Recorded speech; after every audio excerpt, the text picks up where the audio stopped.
Bonjour, bienvenue à toutes et à tous pour ce webinaire spécial reprise. L'objectif de ce matin est de répondre à vos premières questions et préoccupations. Dans un deuxième temps, vous informer sur les bases à connaître, les étapes projet au nombre de leads à connaître et à valider également, ainsi que la présentation de deux outils, le business plan et le site Transentreprise qui vous permettra de faire à la fois de la veille sur les cibles que vous avez identifiées et d'être mis en relation avec des chefs d'entreprise qui vendent leur entreprise.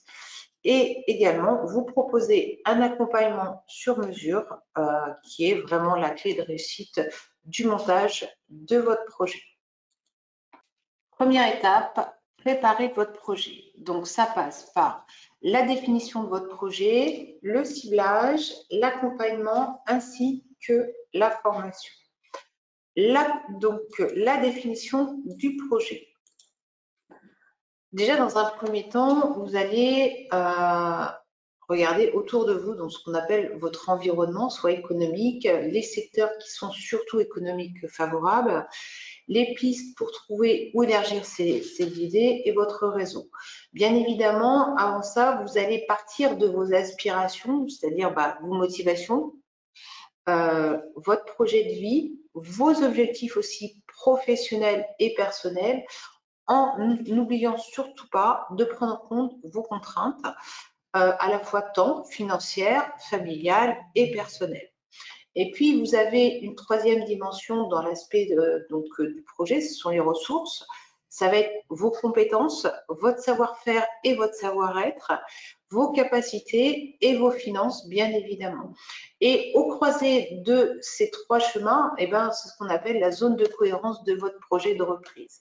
Donc, bien évidemment, de partir sur quelque chose, soit sur vos motivations, vos appétences et vos compétences, ou pourquoi pas changer de métier, avoir, je dirais, une compétence qui peut être transversale à un autre secteur d'activité. Ça peut être aussi une piste de recherche. L'objectif, c'est bien de définir votre projet de reprise afin de déterminer ce que vous souhaitez faire comme activité. Alors, ne soyez à la fois pas trop large et pas trop étroit non plus. La localisation, ses potentialités, c'est-à-dire quel est le potentiel de l'entreprise à reprendre, sa taille, chiffre d'affaires effectif et la fourchette de prix. Donc, tout ça, vous le retrouverez sur Transentreprise, donc qui est la bourse d'opportunités nationale, à la fois des chambres de commerce et des chambres des métiers et de l'artisanat, qui permet aux chefs d'entreprise de diffuser leurs annonces. Donc, lorsque vous allez répondre à une annonce, vous aurez soit une mise en relation directe, c'est-à-dire le cédant va vous rappeler, ou sinon une qualification indirecte via une qualification de votre projet vers le cédant également, qui se passera en deux temps. Quels sont les avantages d'une reprise? La première, elle est très simple, c'est qu'il y a beaucoup moins d'inconnus par rapport à une création d'entreprise. Effectivement, il y a un historique de l'activité et le taux de pérennité de l'activité, donc d'une reprise, est supérieur à celui de la création. C'est également un processus qui est beaucoup plus rapide puisque vous avez un outil de travail qui est opérationnel, du personnel qui est formé, une clientèle qui est acquise, ainsi qu'une notoriété qui existe déjà. Plus facile également de décrocher des financements bancaires et des aides, puisque votre prévisionnel va être basé une partie sur les connaissances du passé, c'est-à-dire sur le compte de résultat et le bilan sur les 3 dernières années du chef d'entreprise cédant. Et bien évidemment, puisqu'il y a une rentabilité, donc il y a un chiffre d'affaires, un résultat, donc une rémunération immédiate du dirigeant également. Les inconvénients, c'est que souvent, on va définir une cible et les perles rares ou les moutons à 5 pattes, ça ne court pas les rues et il faut être un petit peu élastique ou en tout cas, s'adapter aussi à ce qu'on peut trouver sur le marché de la transmission reprise. Le coût par rapport à une création est souvent plus élevé puisqu'on va acheter un outil de travail opérationnel, une clientèle, donc ce qui veut dire qu'en conséquent, l'apport personnel est plus important également. Surtout, le gros challenge d'une reprise, ça va être sur les ressources humaines, c'est-à-dire beaucoup de diplomatie et les problèmes de RH, donc de relations humaines, sont délicats à gérer par rapport à la création, puisque vous prenez quelque chose d'existant. Donc le relationnel à la fois avec les clients, les salariés, les fournisseurs, et puis surtout le passage de relais avec le chef d'entreprise, avec le cédant, qui va vouloir ou non partir plus ou moins rapidement, et on va se retrouver avec une entreprise avec deux chefs d'entreprise, donc il faut que ça se fasse relativement rapidement. Et puis surtout, vous l'aurez compris, puisque tout est déjà en place, il faut être opérationnel dès le premier jour. Donc, je vais dire que là, vous oubliez l'amateurisme, c'est-à-dire que la phase de création, vous êtes tout seul peut-être au départ et vous allez monter en puissance tout doucement. Là, il faut être opérationnel tout de suite. Et bien évidemment, c'est pour ça qu'on vous encourage surtout à vous former et à vous faire accompagner pour la reprise d'entreprise. Deuxième étape, la recherche de cible. Donc, la recherche de cible va passer par une phase de prospection, à la fois à l'intérieur de votre réseau relationnel, ça peut être votre employeur, un membre de son réseau professionnel, le fournisseur, un client, un concurrent, par un membre de votre famille, un ami, une connaissance, peu importe. Ça peut également se faire via différents réseaux de communication, syndicats professionnels, les professionnels de l'immobilier, les professionnels de la diffusion d'annonces, les sites internet et les journaux, c'est pas ce qui manque sur le marché, et bien évidemment les chambres de commerce et les chambres de métiers. Voilà, sachant que il n'y a pas un média qui va concentrer l'ensemble des annonces et que la plupart du temps, les annonces ne sont pas diffusées, et notamment ce qui est le cas des PME, PMI. Donc, on vous encourage bien évidemment à faire une veille active, soit sur Internet, donc les bourses nationales de transmission, les acteurs nationaux, les bourses régionales, locales et sectorielles, donc notamment Transentreprise, mais toujours aussi de bien faire attention et de mettre en marche votre réseau personnel, notamment sur de la PME, PMI, où là, on a un demandeur, on a une demande qui est beaucoup plus importante par rapport à ce qu'on peut trouver donc en offre de vente, et ce qui est un petit peu le contraire, on va avoir beaucoup d'offres de vente sur notamment tout ce qui est commerce, restauration, service, et en face, beaucoup moins de repreneurs. Donc, il y a vraiment un rapport de force qui se fait à ce niveau-là, et c'est vrai qu'il est quand même assez difficile de trouver une petite PME, PMI en dessous 10 salariés, puisqu'il y a vraiment énormément de demandes à ce niveau-là. Donc, phase de prospection hyper importante et de veille active qui peut prendre quand même un certain temps, et notamment sur la PME, PMI. Ça veut dire qu'il faudra bien sélectionner également dans l'étape 3 votre cible, à la fois vos critères pratiques de l'entreprise à reprendre. Alors, bien évidemment, ça va être sa taille, sa localisation, son secteur d'activité, la nature de sa clientèle, les technologies éventuellement à mise en œuvre, l'outil de travail, etc. Donc ça, c'est vraiment ce qui est le plus simple à vérifier d'entrée de jeu. C'est vraiment des critères déterminants. Et puis, il va y avoir aussi les critères économiques et sociaux de l'entreprise, donc qui sont plus ou moins faciles à trouver, bien évidemment. Le chiffre d'affaires, la clientèle, est-ce qu'on a une concentration de la clientèle, est-ce qu'on est sur un marché en croissance ou pas, bon, voilà, sachant que tout ça, bien évidemment, ces deux critères, il faut qu'ils soient toujours en adéquation avec votre projet personnel. C'est vraiment hyper important de rester cohérent par rapport à ça.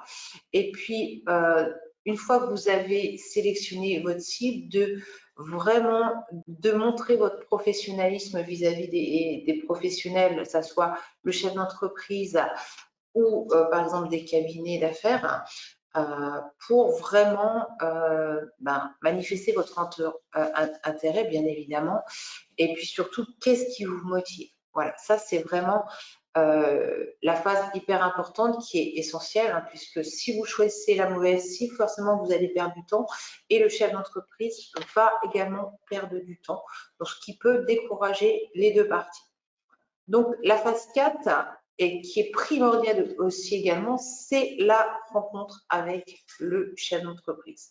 Quel que soit le mode de communication, ça peut être un premier mail, un premier téléphone ou les premiers contacts physiques, il faut vraiment que le lien, ça soit une rencontre entre deux personnes et non entre un acheteur et un vendeur.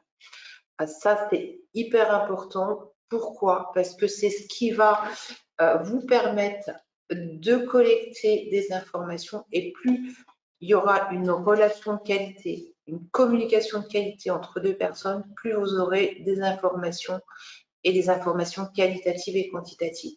Et pour aussi vous puissiez valider que votre cible.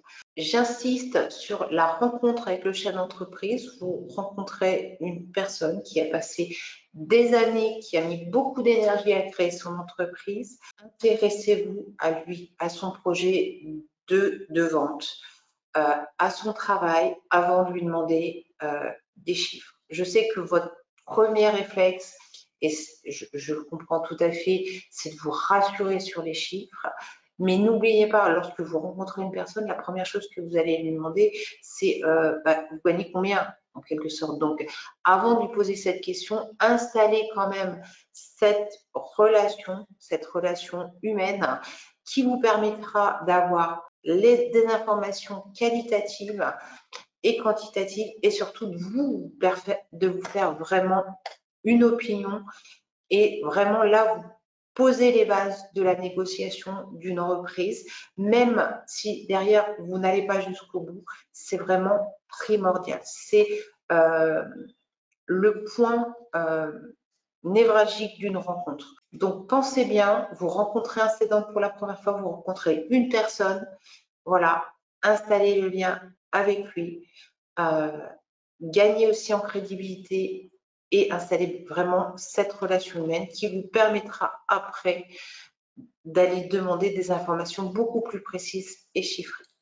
Le second objectif également de cette rencontre avec le cédant, c'est vraiment de valider que vous êtes sur la bonne cible, que vous ne perdez pas votre temps chez l'entreprise non plus.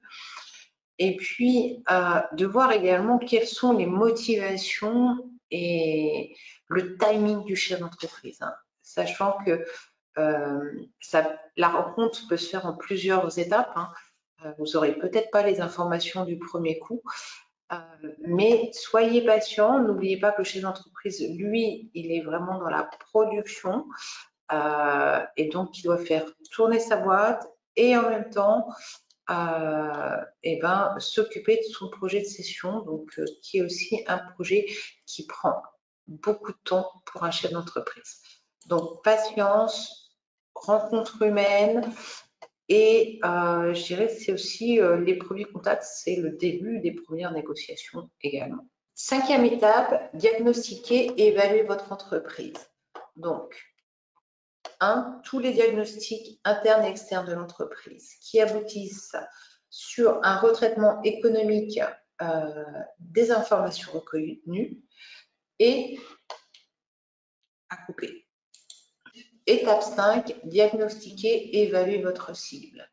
Donc, ce sont les 3 phases qui vont des diagnostics à l'évaluation de l'entreprise avant de faire une offre. Donc, étape 1, les diagnostics internes et externes de l'entreprise, le retraitement économique des informations recueillies, et l'étape 3, c'est le choix et l'application des méthodes d'évaluation.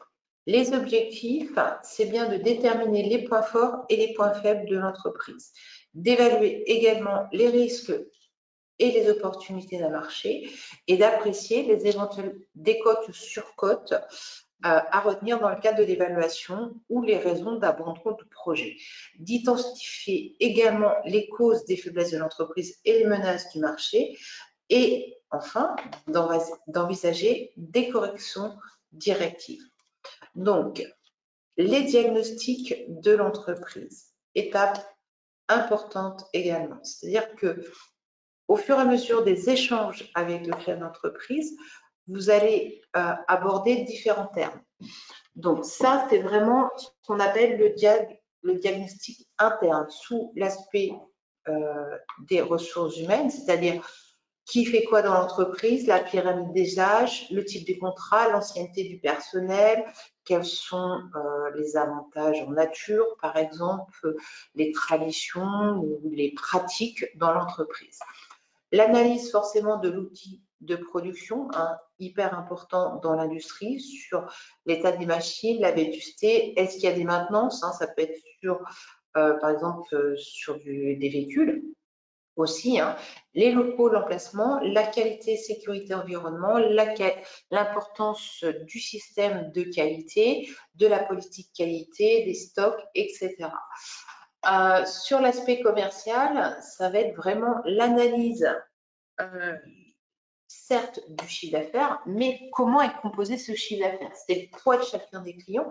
Est-ce que j'ai un client qui va, ou deux, qui va représenter une part importante du chiffre d'affaires? Quel est l'état du marché? La relation client-fournisseur, client-dirigeant, comment ça se fait? Est-ce qu'on a des contrats commerciaux? Si oui, sont-ils écrits? Pour combien de temps? Les délais de paiement, carnet de commandes, la politique de prix, etc. Autre aspect important, donc là on est vraiment sur l'analyse financière, donc avec les 3 derniers bilans, donc l'analyse des 3 derniers bilans et compte de résultats, l'évolution des résultats, des marges, et puis bien évidemment une comparaison avec les concurrents. Et le dernier diagnostic interne, ça va être sur le statut juridique, contrat brevet, les litiges, les contrats d'assurance, les qualités de la tenue des comptes, éventuellement les options fiscales et leurs conséquences qui ont été retenues, ainsi que s'il y a eu des contrôles fiscaux récemment ou pas. Donc ça, c'est vraiment tout ce qui se passe dans l'entreprise, d'aborder tous ces points en fonction bien évidemment de la taille de l'entreprise, et chaque poste est important. C'est ce qu'on appelle vraiment le diag interne qui s'appuie bien évidemment sur les 3 derniers bilans. Voilà, alors liasse fiscale ou quand même plus confortable d'analyser des marges et des résultats sur des comptes de résultats détaillés, mais aussi sur les statuts juridiques et fiscaux et sur l'aspect social. Le diag externe, c'est tout simplement, c'est votre marché, c'est qu'est-ce qui se passe sur le marché de cette entreprise, entre l'offre et la demande, est-ce que le marché est plutôt en croissance, en évolution, la concurrence. L'environnement socio-économique également, l'aspect du chômage, du PIB, le niveau de taux d'intérêt, etc.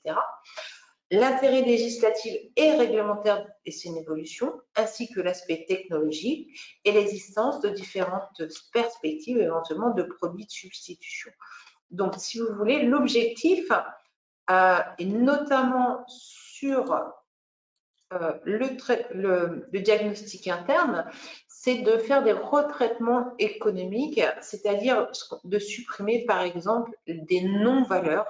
Alors, je vous donne un exemple. Il y a certaines charges que supporte l'entreprise qui peuvent être retraitées. Alors, par exemple, des postes souvent de transport qui sont souvent retraités, ou des salaires des dirigeants qui sont plutôt normés. Voilà.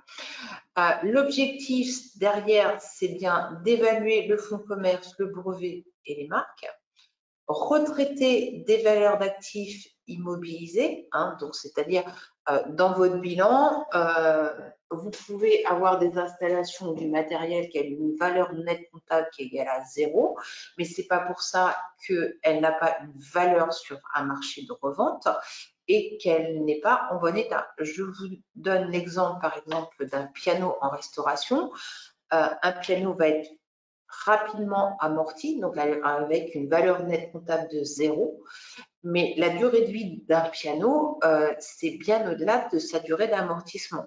Donc, ce qui veut dire que ce que vous avez dans le bilan, c'est pas une réalité sur le papier de votre entreprise, bien évidemment. Il va falloir aller voir ce qui se passe sur le terrain du matériel, l'état du matériel, de l'outillage et toutes les immobilisations, donc tout ce qui sert dans la production de votre chiffre d'affaires. Ce qu'on appelle également le retraitement de l'encours client, c'est-à-dire est-ce que l'entreprise a donc des créances clients à encaisser et est-ce que cet encours client, est-ce que derrière il n'y a pas un risque de client douteux. Voilà.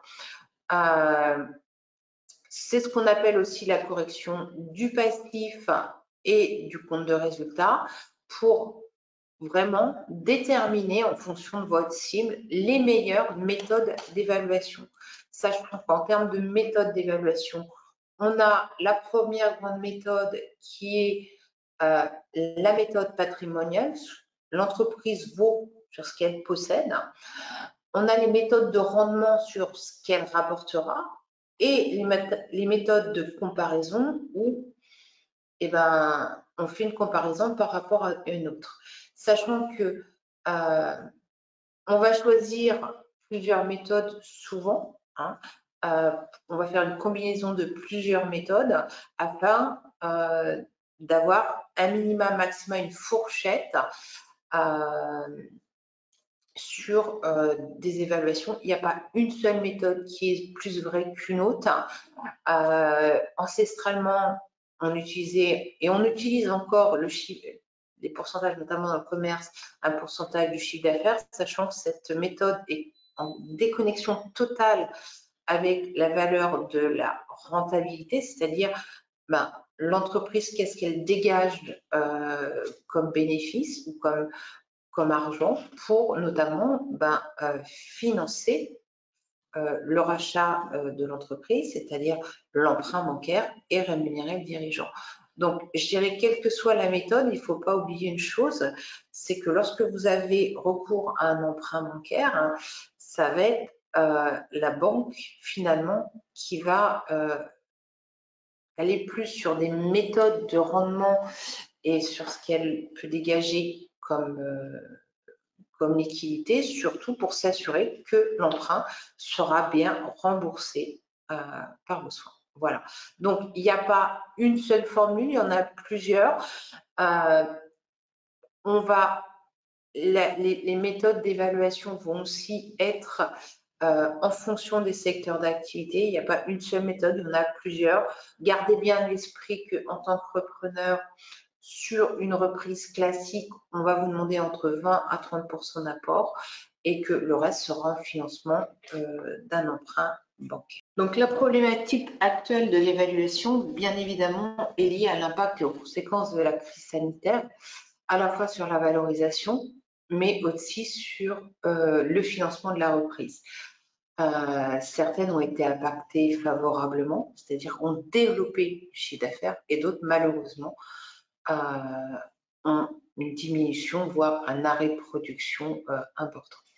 Alors, pour les entreprises qui ont été affectées par la crise, donc c'est vrai qu'on remarque quand même des banques qui vont demander plus d'informations, donc notamment en termes et plus d'apport, en termes d'apport financier, du professionnalisme du cédant, du repreneur et un accompagnement du cédant, ainsi que sur la réalisation des prévisionnels qui sont beaucoup plus prudents également, c'est-à-dire moins ambitieux, et ils vont demander un détail de la valorisation de l'entreprise. Donc, bien évidemment, sachant qu'on est quand même sur un marché incertain, et notamment un recours à une pratique qui est la clause de earn-out, où le prix final de cession va être impacté en fonction du chiffre d'affaires du repreneur et un complément de prix effectué au cédant. Voilà. Donc, sur les entreprises qui ont cibles, qui ont peu ou pas été impactées par la crise, il faudra quand même faire, bien évidemment, un audit approfondi. Ça n'empêche pas qu'il quand même être vigilant. Et puis, savoir un petit peu, savoir exactement ce qui s'est passé et là, avoir des éléments concrets qui sont donnés par le chef d'entreprise. Donc, sachant que si l'entreprise est en difficulté, savoir bien s'entourer surtout, parce que là, c'est vraiment des situations très spécifiques qui vont avoir recours à un accompagnement et des experts pour bien analyser toute la situation. Donc, concrètement, vous avez deux options possibles pour une reprise. Soit vous rachetez donc le rachat d'un fonds de commerce, soit le rachat de titres de société. Le rachat de fonds de commerce se constitue des éléments suivants, c'est-à-dire le non commercial ou l'enseigne. C'est ce que vous avez au-dessus de la porte ou sur les en-têtes de vos factures. Le droit au bail qui est matérialisé, donc qui matérialise l'emplacement, peut être brevet, des marques ou licences, ce qui est souvent le cas dans la restauration avec la licence 4. Tout ce qui est immobilisation corporelle, hein, le matériel, l'outillage, le mobilier, les véhicules, bien évidemment la clientèle, qui est un élément essentiel du fonds. Sans clientèle, il n'y a pas de fonds de commerce. Et l'ensemble des contrats afférents au fonds de commerce, notamment contrat fournisseur, ça peut être un contrat brasseur bien évidemment, et surtout les contrats salariés qui vont suivre le fonds de commerce. Donc, ne sont pas compris dans une évaluation de fonds de commerce le stock, la trésorerie et les dettes de l'entreprise. Vous rejetez vraiment le cœur de l'activité et toutes les dettes de l'entreprise sont à la charge du cédant. Les avantages, donc, vous achetez uniquement l'actif. Le fonds peut servir comme garantie bancaire, ce qu'on appelle le nantissement du fonds de commerce. Pas de reprise de dette donc du cédant. Et puis, vous avez une liberté de choix de votre structure juridique, soit en entreprise individuelle ou soit en société. L'inconvénient, c'est que va y avoir un impôt, ce qu'on appelle le droit de mutation, qui est plus important sur un achat de fonds de commerce que sur l'acquisition de titres de société. Donc, forcément, un montant plus important à financer que le rachat de titres, puisque je vous rappelle, le rachat de titres, les dettes sont incluses, et le coût lié, bien évidemment, à la création de la structure juridique. Voilà. Donc, le non commercial, l'enseigne, le droit au bail, brevet, marque, tout le matériel, ce qu'on appelle les immobilisations, les véhicules, les contrats de travail, les contrats fournisseurs, ceux qui sont signés avec une durée, voilà,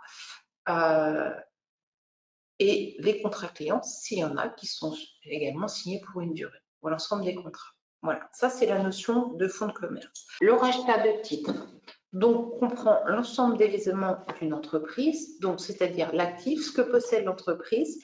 Donc en plus du fonds de commerce, voilà, vous récupérez tout ce qui est stock, créance client, trésorerie, mais surtout le passif, les dettes financières, fournisseurs, fiscales et sociales à la date d'acquisition, mais également J-3 ans à cette fameuse date d'acquisition. Donc c'est ce qu'on appelle donc les conséquences d'un risque d'une dette qui se déclare après la vente, où on va négocier une garantie d'actifs et de passifs pour se prémunir contre ce risque, c'est-à-dire que au cas où il y a un litige avec un client ou un fournisseur, donc ou un litige social qui surviendrait après la vente, il y a une somme d'argent qui peut être bloquée jusqu'à 3 ans dans l'entreprise ou à l'extérieur d'une manière dégressive pour pallier à une dette survenue après la vente, ou tout simplement, en cas de créance client douteuse qui ne serait pas payée, une garantie d'actifs et de passifs peut être également négociée. L'avantage, par contre, majeur d'un rachat de titres de société, c'est que le repreneur bénéficie de toute l'antériorité de l'entreprise avec tous ses contacts, notamment avec la relation client-fournisseur et les partenaires privilégiés, puisque on est vraiment dans la continuité juridique, il y a juste un changement de nom de dirigeant. Et surtout, les droits d'enregistrement d'acquisition des titres sont nettement inférieurs à celui du fonds de commerce. Étape numéro 6, donc c'est vraiment la formalisation par écrit de votre intention d'achat. Donc souvent, on le matérialise par une lettre d'intention. Alors, pour le repreneur, vous allez détailler, je dirais, les conditions dans lesquelles vous retirerez du projet, mais ça va aussi rassurer le vendeur sur votre intention de vente et valider les points d'accord et valider les points sur lesquels il reste des informations ou des réponses à obtenir et surtout obtenir une période d'exclusivité pour pouvoir mener l'audit de la société si c'est nécessaire et émettre une véritable offre de vente. Pour le cédant, donc d'avoir l'assurance quand même d'avoir la poursuite des discussions avec les candidats va être au minimum impliquer la diffusion d'informations à caractère confidentiel.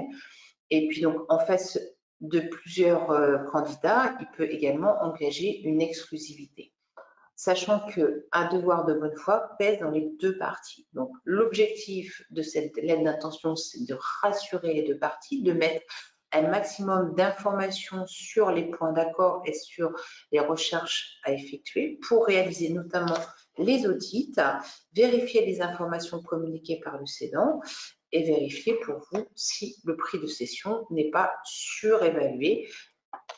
Voilà, pour faire vraiment une offre définitive à votre chef d'entreprise. Donc l'étape 7, c'est tout simplement rédiger votre business plan. Alors, vous avez toute une partie rédactionnelle avec le profil du repreneur, du projet de reprise, présentation de la cible générale, du produit, du service de l'entreprise, forcément du marché, de la concurrence, votre stratégie de développement de la cible et le montage juridique. Pour la partie du dossier financier, on va avoir une présentation financière de la cible avec un prévisionnel sur 3-5 ans qui comprend compte de résultats, tableau de flux de trésorerie, plan de financement prévisionnel et les plans de financement d'acquisition. N'oubliez pas que c'est un document qui est assez complet et qui est nécessaire de faire ce qu'on appelle un executive summary, c'est-à-dire la synthèse de votre projet en une page avec des éléments percutants qui vont inciter vos partenaires financiers, notamment les organismes d'aide et les banquiers, à ouvrir votre dossier et à l'étudier. Voilà pour cette étape 7. Étape numéro 9, ça va être forcément d'aller chercher les financements de votre projet. Donc, les sources de financement, vous avez tout ce qui est épargne personnelle et love money. Ce qu'on appelle love money, c'est de l'argent que votre famille va vous prêter. L'ensemble des prêts d'honneur, donc prêts d'honneur, soit France Active Savoie Mont-Blanc, Initiative Savoie, et puis il peut y avoir également des autres aides en fonction de votre profil. Là, je vous renvoie vers les 10 clés pour entreprendre. Le financement participatif, ce qu'on appelle le crowdfunding, toutes les aides publiques et dispositifs de BPI, forcément les prêts bancaires, les investisseurs, ça peut être tout simplement des business angels.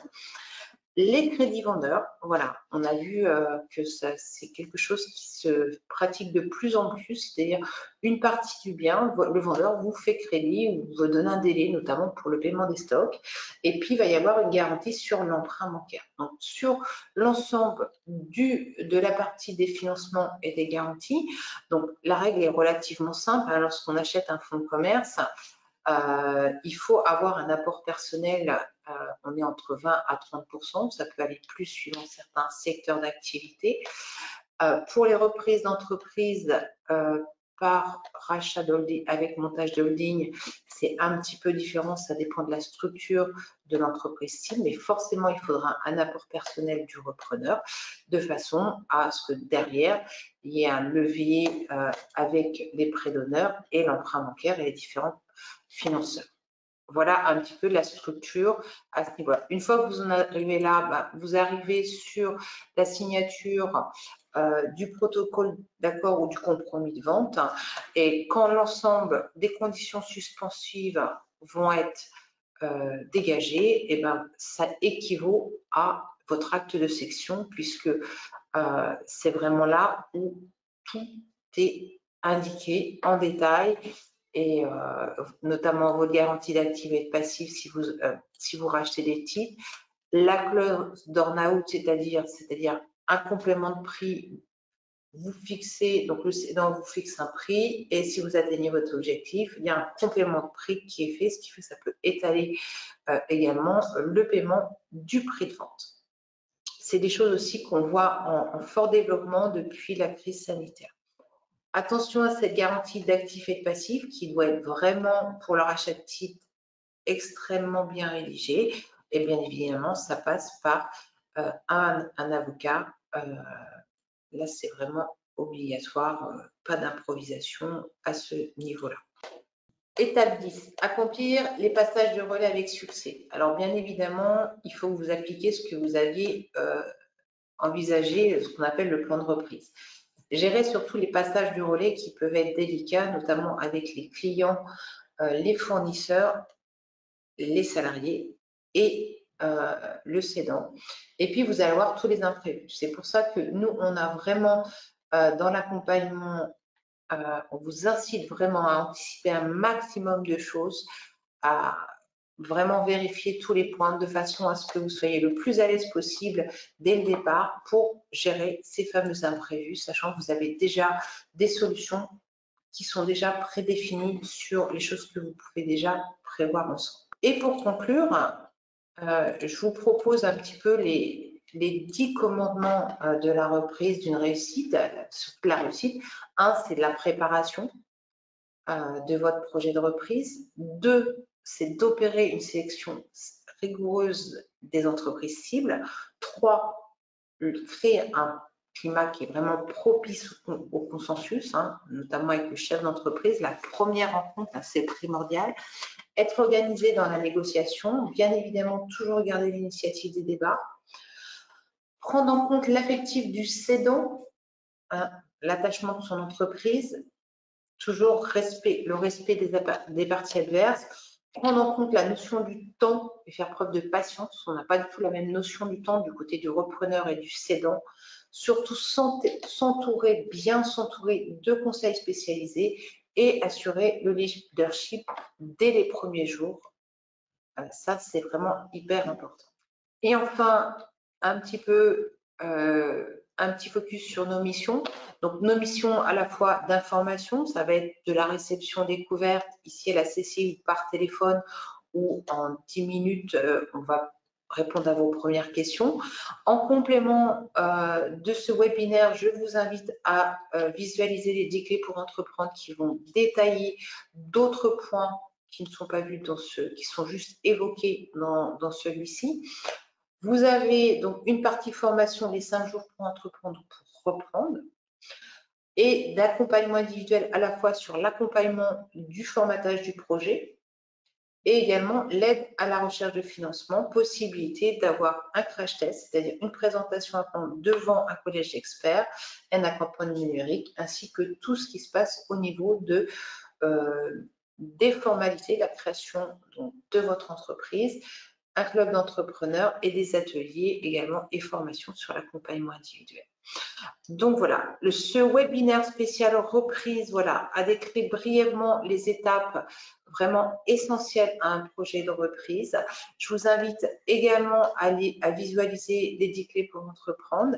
À la fin de ce webinaire, vous allez recevoir un questionnaire à la fois sur la satisfaction de ce webinaire, mais également si vous souhaitez qu'on vous rappelle pour un entretien découverte, merci de nous le signaler dans ce questionnaire, on vous posera la question.